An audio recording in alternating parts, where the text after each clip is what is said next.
Hi, I'm Caroline Boden, Director of Shareholder Advocacy with Mercy Investment Services. Well-framed government regulations and incentive programs play a critical role in helping to support and advance sustainable innovations and solutions. In this roundtable session, we're bringing together government, public-private partnership consultants, and innovative industry leaders to explore how public-private partnerships can advance sustainability initiatives, to share examples of successful authority-driven innovation, and to discuss how governments and agencies can continue to incentivize investments in sustainable technologies and solutions. Hello, I'm excited to be with you here at ChemCon in Boston. My name is Christoph Katz, and I'm a partner at EPPA in Brussels. EPPA is a specialized management consultancy, and we serve clients in advocacy, trade, economic evaluation, analysis of alternatives, and last but not least, our sustainability practice. I'm also a partner at an M&A advisory and therefore deeply aware of the interface between investment and sustainability. For this panel, I would like to start with two topics. One, cope with changing sustainability definitions, and two, the importance to engage in strategic foresight. Looking forward to our discussion. Thank you.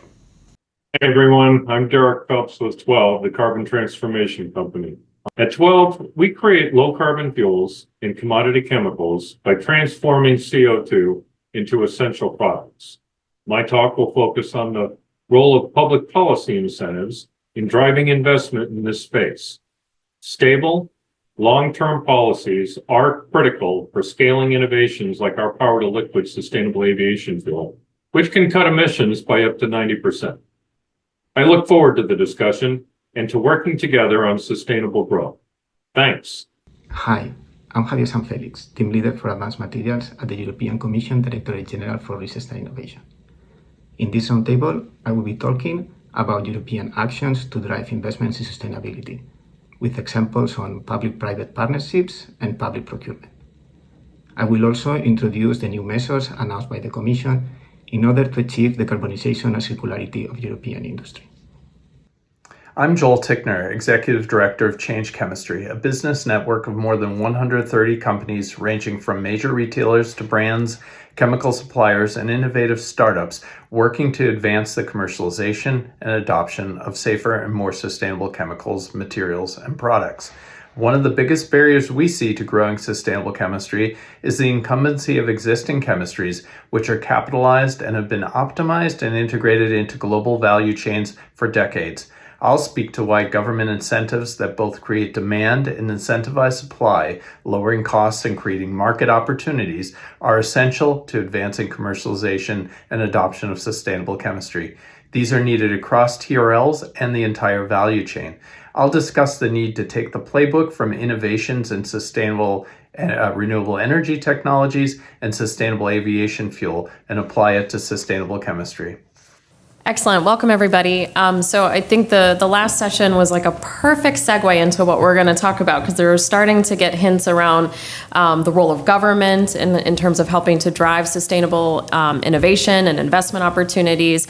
So we're going to continue that conversation. Now we're going to do a bit of a deeper dive. So Derek, I'm going to come to you first. And I saw that you'd written this piece called "When Policy Meets Science, Anything is Possible." And I love that. So if you could just sort of walk us through how well-framed science-based legislation and those public-private partnerships, whether it's through in the U.S. context, like the Inflation Reduction Act, for instance, have, for your perspective and from your company, helped to advance the development of sustainable aviation fuel, as a specific example. Sure, yeah. So our company was actually founded in 2015, so really before what I would refer to as Trump 1.0, where our co-founders had this technology that they'd harnessed at Lawrence Berkeley National Labs, which allows for it's our proprietary technology that breaks apart the CO2 molecule and converts it. And through the Inflation Reduction Act, the infrastructure law, we started to see policy signals that would really open up investment in this technology.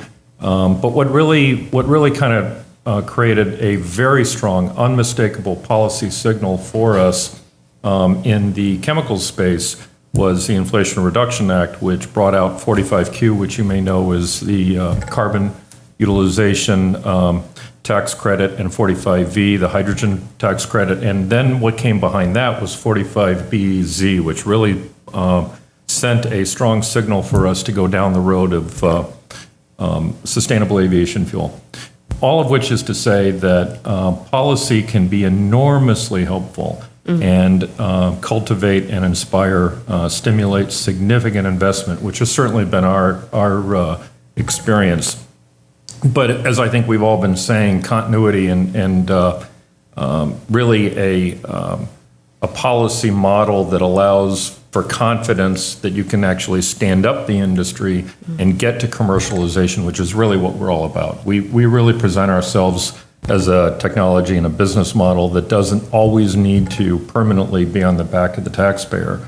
And much of my work in the government relations space is to say, if you're meaningful and if you're serious and consistent and clear-voiced about your policy support in the early years, we really can move to commercialization and step away from long-term permanent reliance on those public policy initiatives. Great, thank you. And maybe I'll ask just a quick follow-up question, and he's dropping off our clicker if you need that for advancing through slides. Oh, beg your pardon. If that's helpful.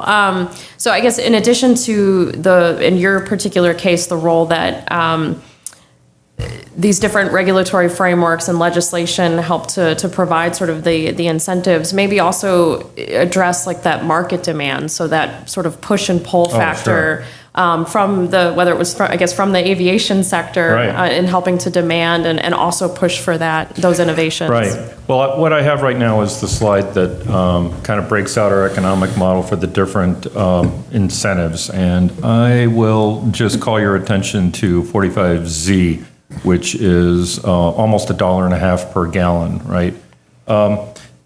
These incentives give confidence not just to investors, but confidence to customers. I can tell you that we've been successful in approaching and inducing quite a number of offtake agreements. We have a 14-year offtake agreement with International Airlines Group, which you may know is British Airways and Aer Lingus. Before that, we have a contract with Alaska Airlines. Those incentives and that public policy support is critical to building support with customers and having confidence among them that they will be able to eventually get offtake agreement on the other side of their investment. So we've got equity investment with some of our partners. We're deep into some conversations with United Airlines and Amazon, for example. But the role of the public policy support on the market side cannot be overstated. I'm not sure if I should be speaking some more about incentives here. Is that my role? Sure. Yeah, I think as much as you want to sort of cover right now, sure. Go for it. So just a couple more slides here. Just to give you an example, however, of where clarity and consistency of public policy incentives is important to kind of standing up in a business like this. Very often when you have innovative technologies that arise, you run up against policy that hasn't contemplated that technology, right? So the renewable fuel standard, the EPA's renewable fuel standard, which allows you to earn RINs. The renewable fuel standard is not specific about the ability for fuels like ours, which is really utilizes carbon as an input, to be able to earn RINs. So much of my work right now in the government relations space is persuading the Environmental Protection Agency to adopt gaseous carbon oxides as part of its definition for produced from renewable biomass. Just an example of a technical change that needs to be adopted when new technologies emerge. And so that's that one. Also, where the 45Q is concerned, that passed as part of the Inflation Reduction Act. It allows $60 per ton for carbon, $85 for sequestration. We think it's important to bring parity so that there's not imbalance of policy signals. And I think there's one back here that I wanted to speak about.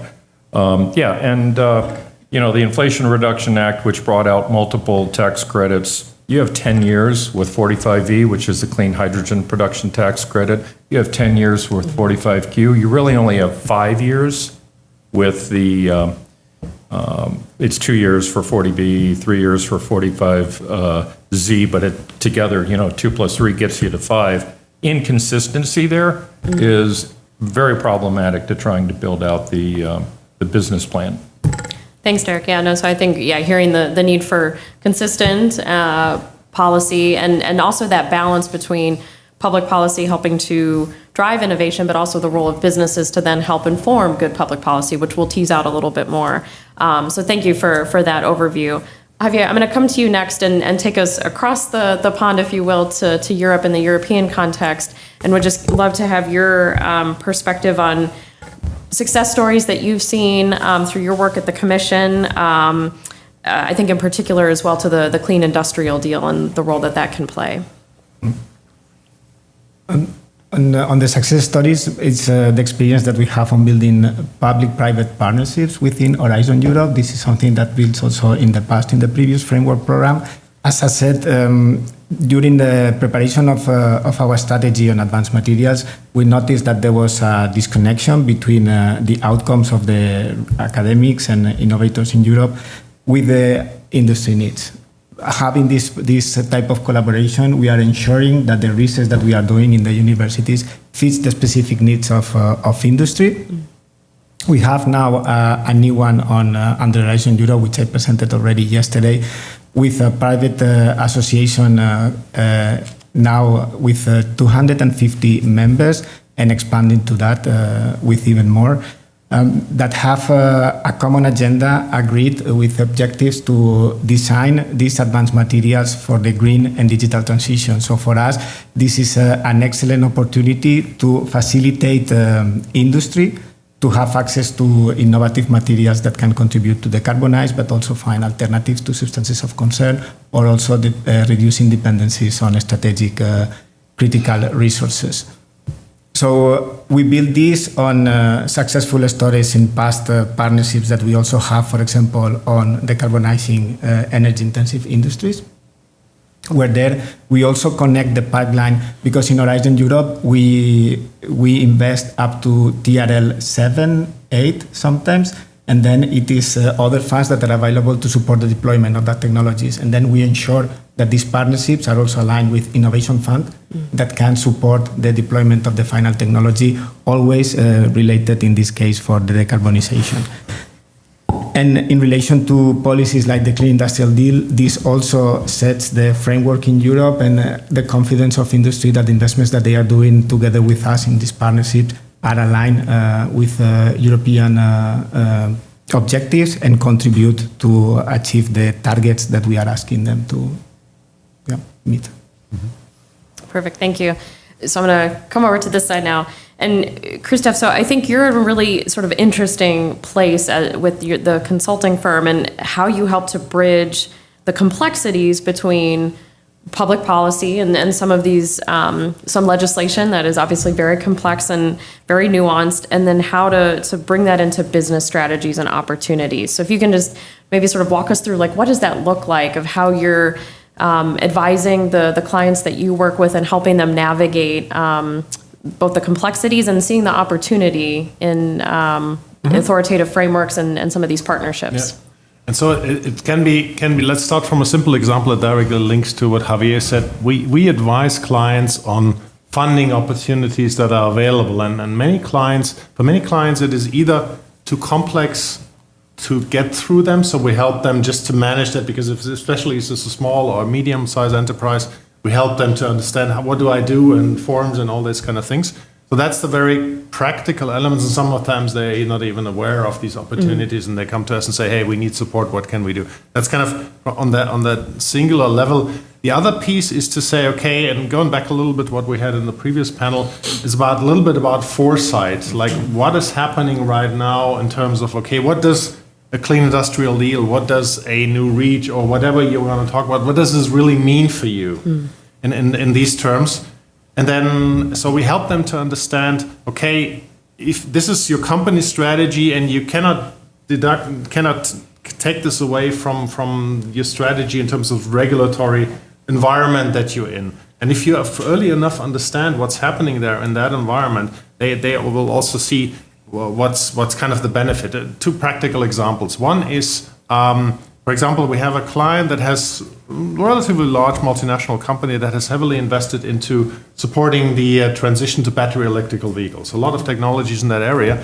They were seeing now that there's a potential postponement in the EU of some of the carbon targets that were there. They were coming to us saying, look, we have a problem with that because we have invested heavily and now, I mean, this is devaluing our investment. So these kind of elements where we then can help them to get into a dialogue with the governments to say, look, here's the other flip side of what you're doing for one industry has a negative impact on the other industry. So these kind of practical things. And then it is also about how do you really see what is this overall process?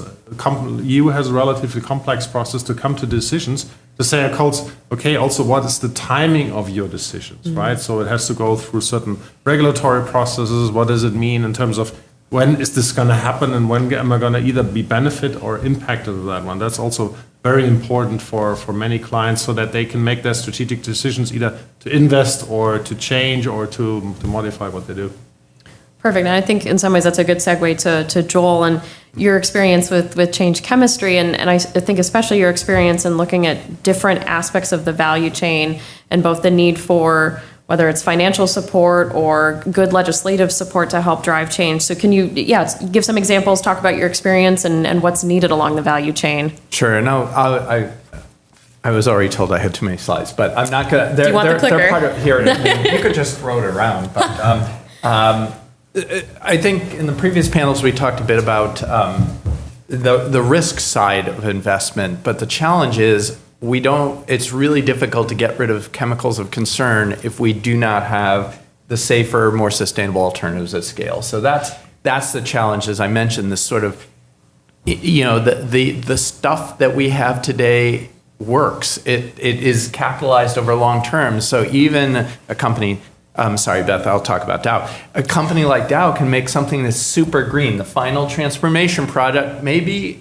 incredibly green, but they're backward integrated to these building block chemistries on which most chemistry is based that are often problematic. So how do we sort of think about that long-term investment, as Derek was saying, that is really needed to overcome these incumbency barriers of what we have today?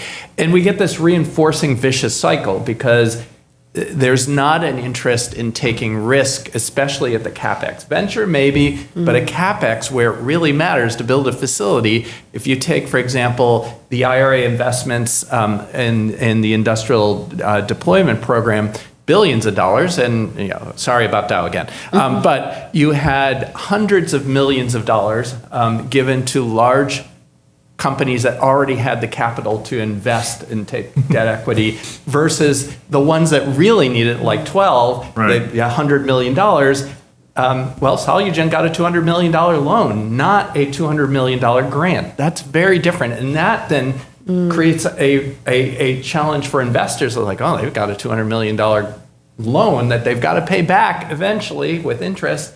How are we going to be able to get more equity to build? So this vicious cycle, and then if you're a large strategic, you need a lot of that solution at scale, right? So how do you start, but I can't invest in you because we saw this with several brands, I can't invest in you because, there's not 3 suppliers, I need a secure supply chain, I need enough of it to do this. So this vicious cycle keeps reinforcing itself. And then, as you were mentioning, the quarterly over quarterly profits that inhibit long-term investment in the R&D and scaling that's necessary. So how do we get around that? We know that there is a great business case for safer chemistry, right? At least in the consumer product space, we have good data to show that people are willing to pay more. These products are making money compared to the incumbents, and they're growing compared to the incumbents in the same product space.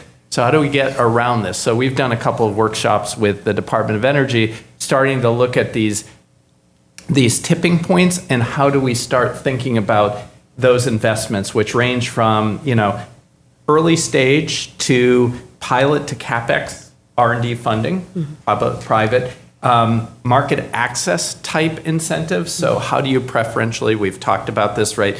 A lot of our members have challenges getting new, safer chemistries into the market because the regulatory barriers for new entrants, especially in the United States, are high compared to the existings that don't have any market barriers. So how do you deal with that market barrier?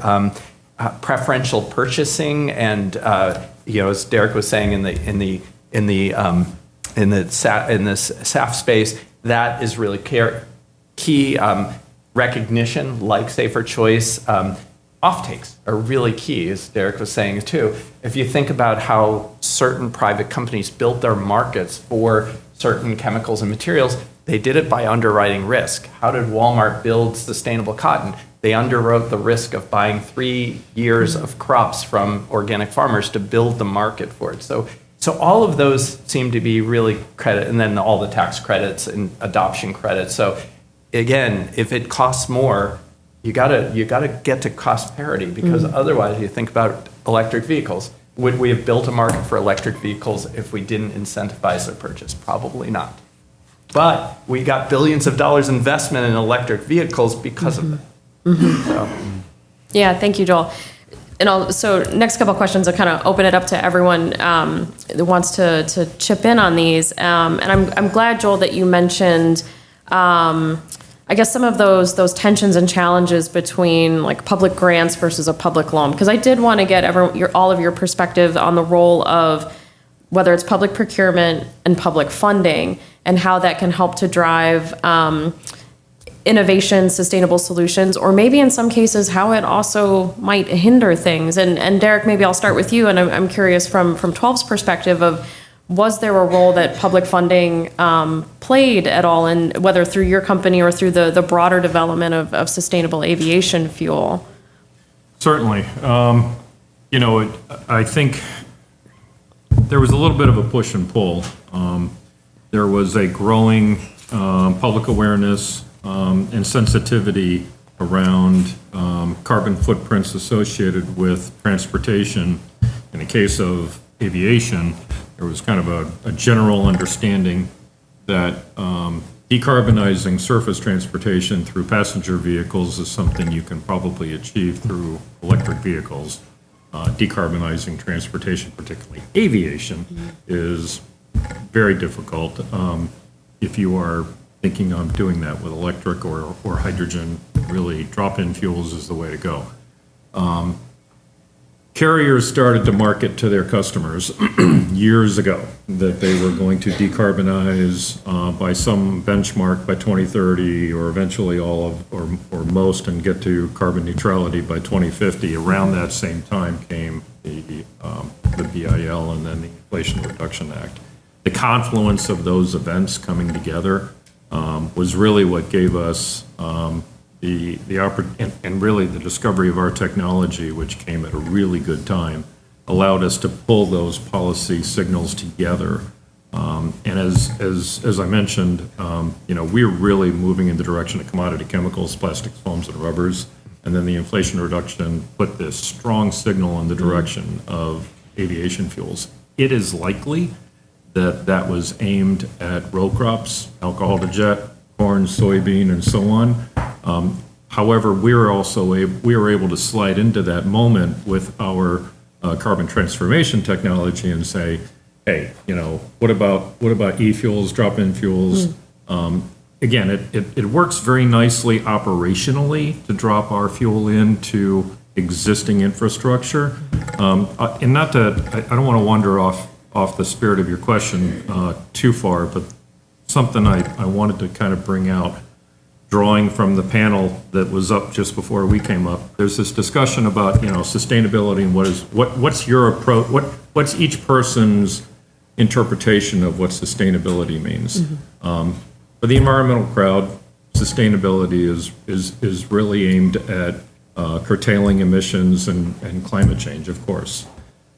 I found in my work that there are two other operational definitions of sustainable, right? There is sustainable with respect to logistics. I'm approaching the Department of Defense with my drop-in fuel.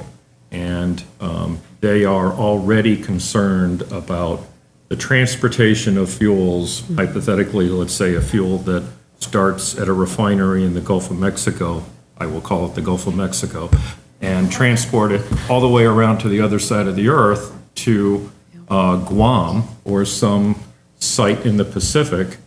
That is not sustainable in a wartime situation. So they really would like the ability to make fuel locally. Our technology allows for that. The airlines, Southwest, United Airlines, American Airlines, they often are selling a ticket for a family of 4 to go to Florida next summer, right? They sell it at a particular price. Something happens to the cost of crude, the price spikes, and all of a sudden, the cost of the tickets are not economically sustainable for them. We come along and say, we can give you a long-term purchase contract that allows you to have confidence and certainty about the price of your fuel 8 years out, 9 years out. Economically, that is sustainable for them. So there are some businesses that are struggling with whether they can be comfortable with the use sustainable today, given the political environment. We think it may be appropriate to remind our audiences that there are different applications of the meaning of the word sustainable depending on your audience. Thank you, Derek. No, and I think that's a great point of how sustainability, it is often a way to really address real world problems and to find solutions that, and I think to your point, not just short-term solutions, but really long-term solutions. I want to continue a little bit, though, on the conversation around the role of procurement. And Javier, I think you have an example that you wanted to share from the EU Green Public Procurement. So I'm going to turn to you if you can share that example and the role that that's played. Yes, indeed. Public procurement is actually an excellent tool to mobilize industry towards sustainable solutions with criteria on high standards and at the same time creating the market for this demand. So it comes all together. And in the EU, public procurement is about 14% of the GDP. That's 2 trillion euros per year that we spend on public purchasing. We have in the European Union the voluntary tool EU Green Public Procurement that creates criteria that national administrations and regional are encouraged to use. So it covers from circularity aspects of life product extension, but also how to use hazardous substances and include a specific criteria in public procurement on that.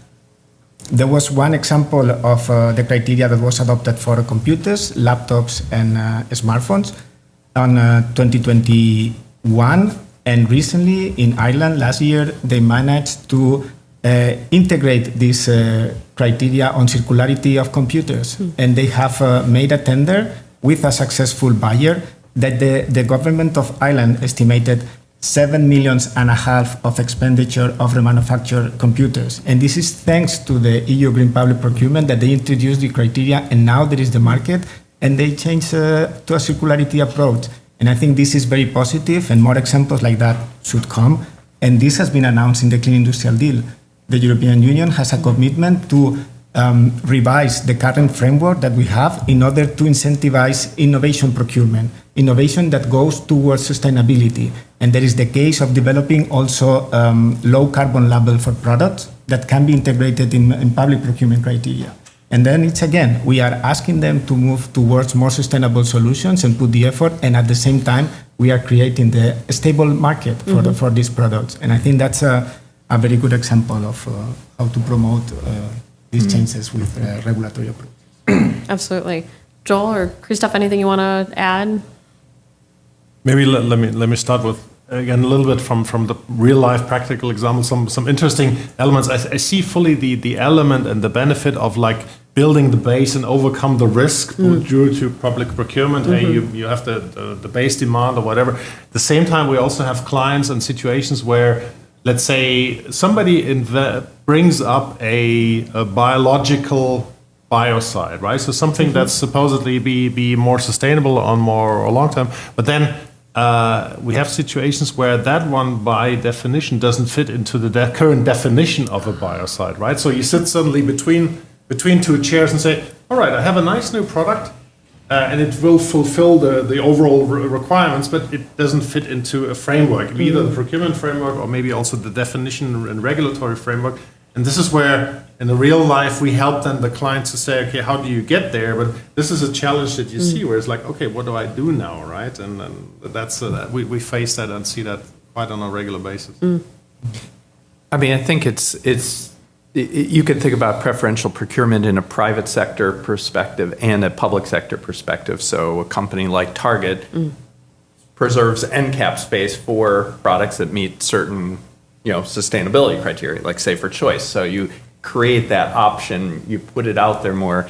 I had an interesting experience last year. I was with the chief architect for the federal government, and what was interesting was he said, I can put, we're talking about safer materials and the challenges of getting them into the market. He said, I have the ability to put, in small amounts into pilots in federal buildings to show proof of concept with the imprimatur of the federal government showing this is viable. And I was like, what a great idea. Now, the fact is the federal government is now selling all of its buildings, so maybe that won't be the case anymore. But I do think there is a great value not only in creating demand pull, but demonstrating at smaller scale the viability in a place that has high visibility. Yeah, absolutely. And Christoph, I want to tease out something that you started to mention, and I know that's been touched on as well, is that this push and pull factor, so the role also that businesses can play in terms of helping to inform public policy, helping to maybe provide that input where they've come out with a new sustainable innovation, a solution, but it doesn't exactly fit, whether it's through public procurement criteria or other criteria. And so open it to all, but I welcome your thoughts, Christoph, in terms of that balance that then businesses also play, especially those in the leadership space of innovation, to help drive good public policy that is helping to maybe raise the floor for everyone and create those stable market demands. Yeah, and maybe allow me to start. I think along what you just said, I think one of the key elements is to say, okay, maybe there's a hurdle we want to overcome, but at the same time, I think have data, have information about what does this really mean. Because, I mean, like we said earlier in the first panel, there's plenty of definitions of sustainable, and I'm sure some people have another definition than I have in sustainability. So let's say also from these, if you want to achieve a certain objective, and then you have a situation where you want to encourage that, or you want to, as a company, you want to bring to the authorities, hey, I have something new, and here is why this is new, and here's why this is good. If you just come with a piece of PowerPoint that says, I'm good because I'm good because I'm good, that doesn't help. You need to also have the data and the evidence behind that as a company, and be it smaller or bigger, to say, okay, here, like you do in the aviation fuel, to say, hey, here's my data, here's my carbon data, here's my whatever. That's, I think, a key element to say, you got to have something that can be somehow viewed as discussed, digested and discussed about in terms of data, evidence, and so on. I think that's one of the key elements where the companies come in. Sometimes the chicken and egg situation is that one. Sometimes creating that data takes you time, and you don't have the money to finance that time or the study. So this is where again maybe public funding comes sometimes in, where you fund R&D or other elements. Sure. Yeah. Anyone else any other thoughts? Want to jump in? The role of businesses and also helping to drive good public policy. Yeah, Joel. Well, that's what we're finding with Change Chemistry, is really aligning companies along the value chain to come up with the types of incentives to say, this is what we need to do better, right? That, because we have the companies that make the incumbent chemistries, the solutions, then the whole value chain, trying to focus on how we do better, right? And leveraging those market forces, because we've got 18 retailers that represent trillions of dollars of purchasing power.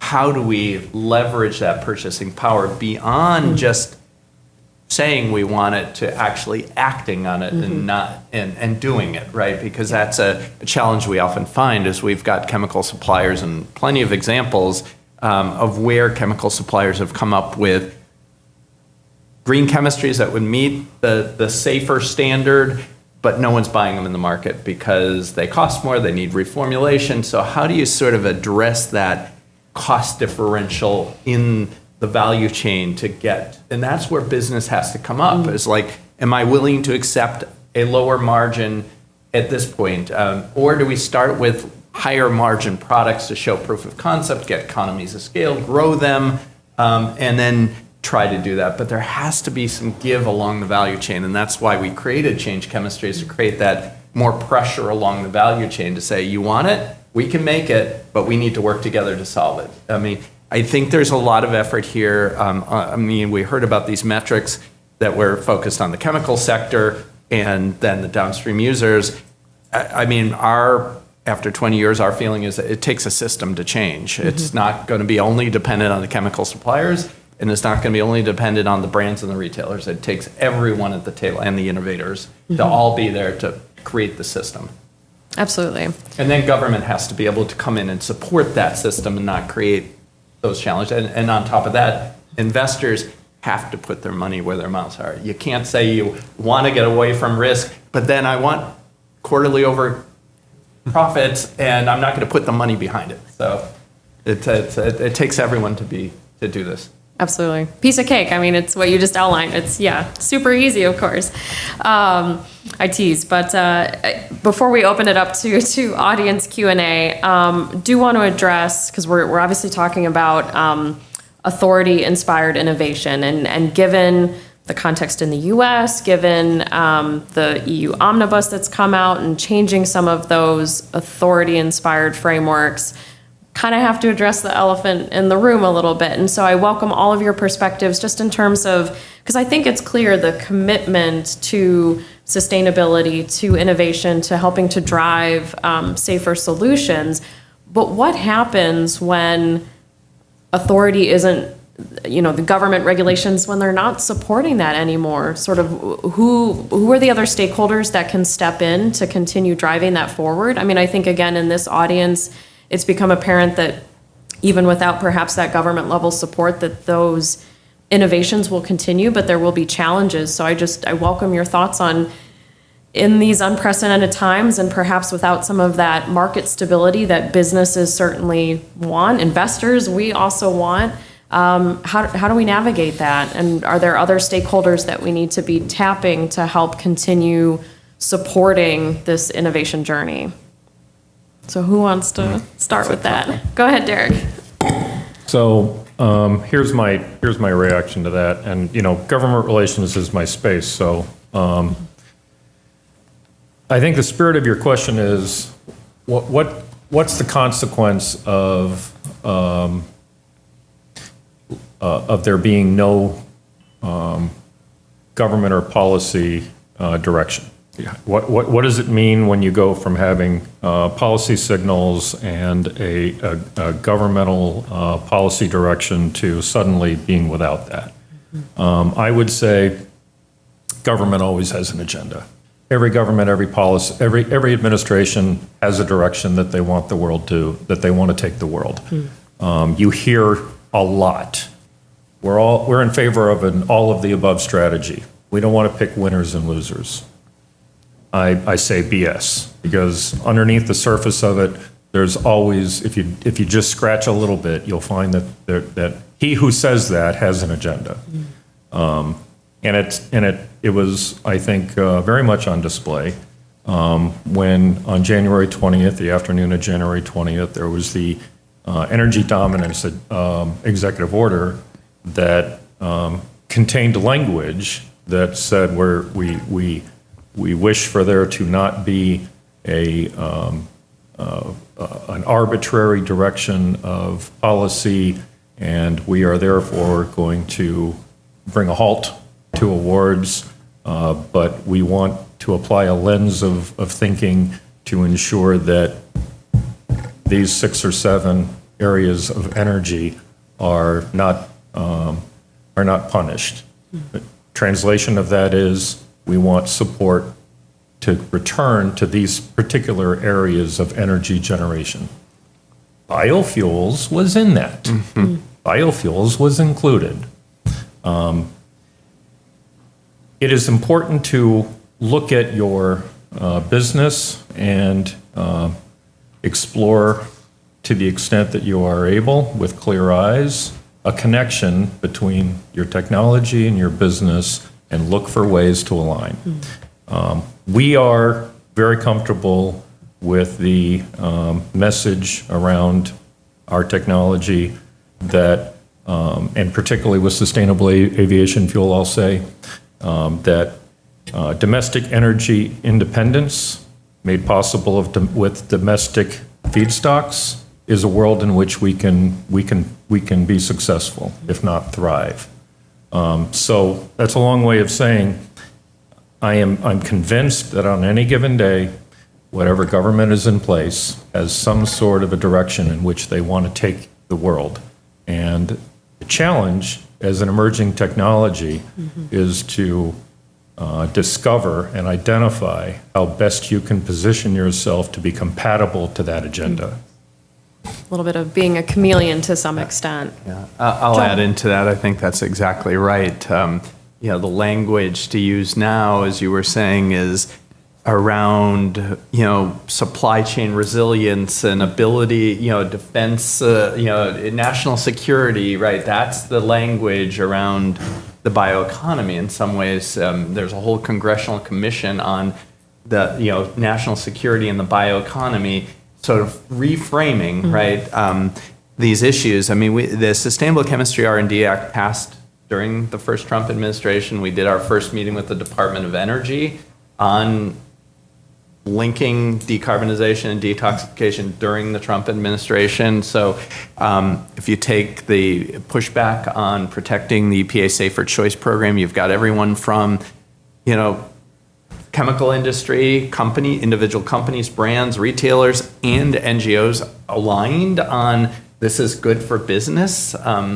So I think there are ways. I mean, would it be nice to have a consistent signal, as we heard yesterday, that in the competitiveness package in Europe, they're still talking about climate change. They still say climate change is real. It would be really nice to continue to have a clear message that this is real. But as Derek said, you just sort of adapt to the message. But we've seen this. And one thing if you take, for example, the semiconductors, having a clear roadmap that forces collaboration, that drives better that wasn't about better, but it was driving an industrial transformation is key. I think Ford's CEO is standing up saying, hey, we just invested billions of dollars here. We're not going back. Yeah. So how do we sort of get to that tipping point where we're not going back, and then it becomes harder to pull back?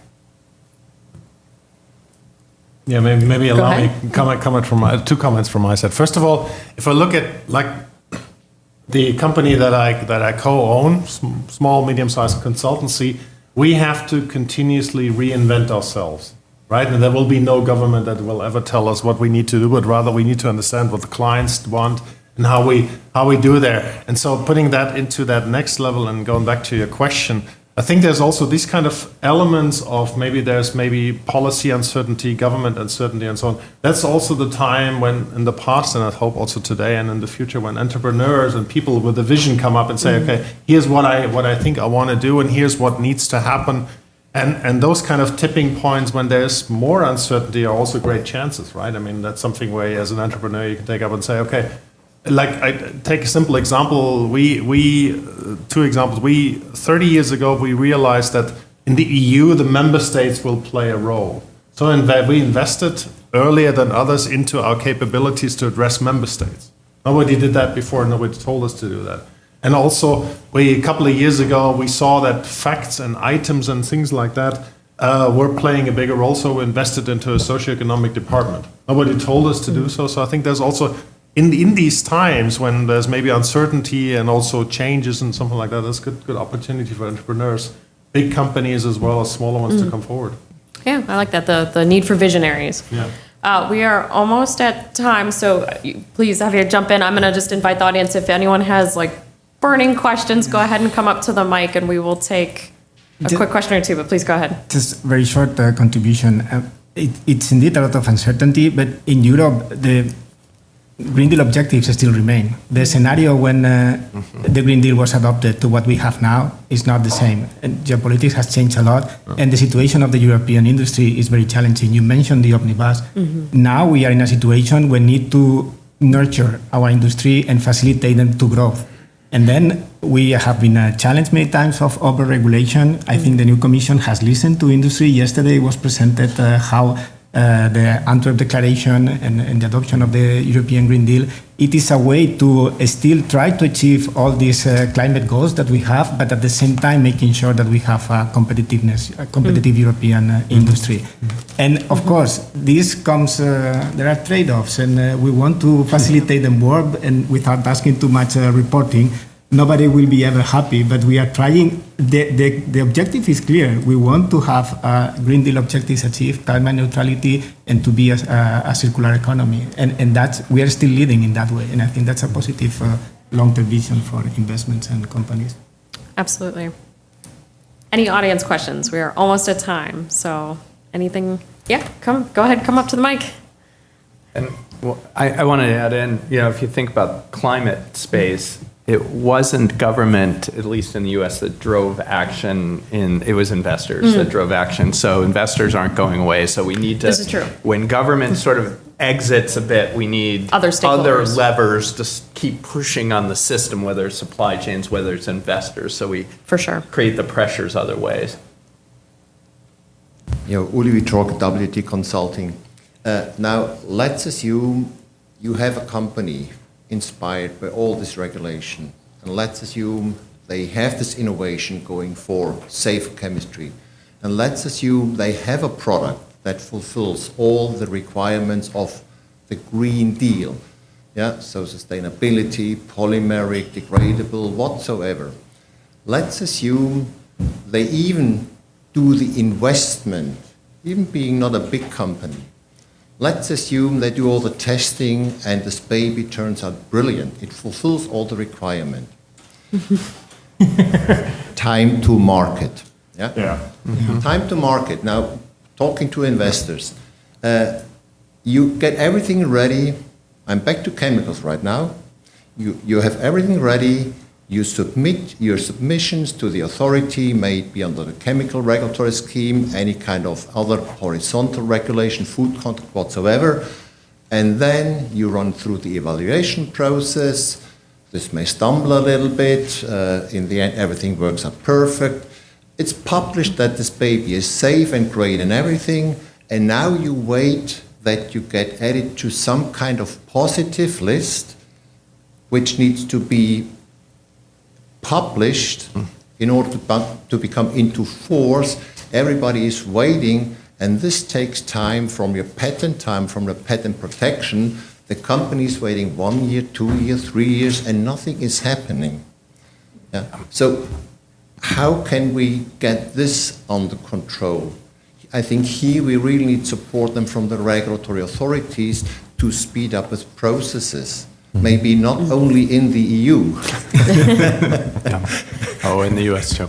So I think we are right now involved in such a project, and we as consultants, we did everything we could do for the customer, and now we got stuck by administrative hurdles. We cannot control, we cannot influence, we cannot support. We are just get legal replies from lawyers from the Commission that they say, okay, it takes what it takes. So I mean, the challenges of it's very you get that backpack. Thank you. I was like, real quick lightning, whoever wants to respond. And the problem is really, I mean, you have a certain time of patent protection, and each year counts in the end. And due to the fact that things become more and more transparent, that details, really some critical details are publicly available because you even enter the market. Your competitors can read it. So they know what is coming up. And I think this is, for industry, a real critical situation. And I think it's a burden to innovation. We are at time and even slightly over. So if anyone has like really lightning fast response. I'll try to give you a quick one. You know, if there's any administration in the U.S. that is going to want to tear down barriers to innovation and regulation, the one that just came into office might be it. A similar dilemma to what you're describing in terms of patent approval is NEPA, National Environmental Policy Act for developers. You know, if you have federal funds, NEPA has been a challenge. Arguably, there's good basis for concern that the administration is going to overreact in this space. But for an innovator who's struggling with patent approvals, I think there's reason for optimism that the spirit of what you're describing is going to be embraced by the current administration. Thank you. I think, Joel, I'm going to stop you just because we are over. So maybe a good conversation to continue at lunch and the coffee break. But please join me in thanking our great panel for this discussion. In the authority-driven session, we talked a lot about how government frameworks and regulations can really help to drive and incentivize sustainable solutions, whether it was through things like the Inflation Reduction Act in terms of incentivizing innovations in sustainable aviation fuel, for example, or through the EU and their Clean Industrial Deal, helping to motivate businesses and provide that public funding opportunities to really drive solutions. But we also talked about some of the challenges, and in some cases where if it's not well-founded, regulations and legislation can sometimes create those market barriers as well and additional hurdles that can be challenging for especially those early in the value chain who are innovating to overcome that. Ultimately, we agreed that collaboration is necessary and bringing everyone together to come up with solutions that can work best to drive sustainable solutions.